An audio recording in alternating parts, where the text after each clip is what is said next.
ആണ്ടുവട്ടം 1-ാം വാരം തിങ്കൾ.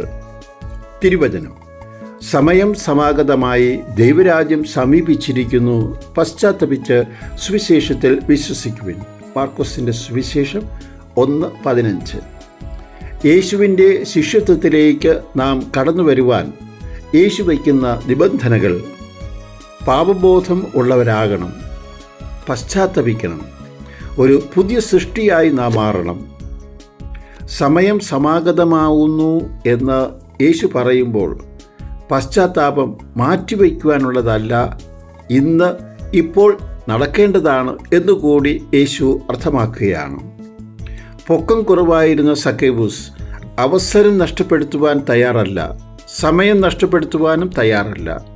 മരത്തിൻ്റെ മുകളിൽ വലിഞ്ഞു കയറി കൃത്യസമയത്ത് കർത്താവിൻ്റെ പദ്ധതിയിലേക്ക് തന്നെ വിട്ടുകൊടുത്തപ്പോൾ മാനസാന്തരത്തിൻ്റെ വലിയ അനുഗ്രഹങ്ങൾ അദ്ദേഹത്തിനും കുടുംബത്തിനും ലഭിച്ചു.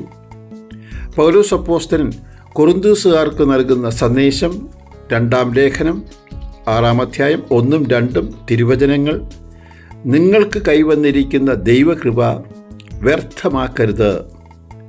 ഇതാ ഇപ്പോൾ സ്വീകാര്യമായ സമയം, ഇതാ ഇപ്പോൾ രക്ഷയുടെ ദിവസം. പാപത്തിൻ്റെ വഴികൾ ഉപേക്ഷിക്കുവാൻ അനുവദിക്കാത്ത പ്രലോഭനം നമ്മുടെ ഉള്ളിൽ തന്നെ ഉണ്ട്. എന്നാൽ സുബോധം വരുവാൻ പന്നിക്കൂട് വരെ നാം പോകണമോ എന്ന് തീരുമാനിക്കേണ്ടത് നമ്മൾ ഓരോരുത്തരുമാണ്.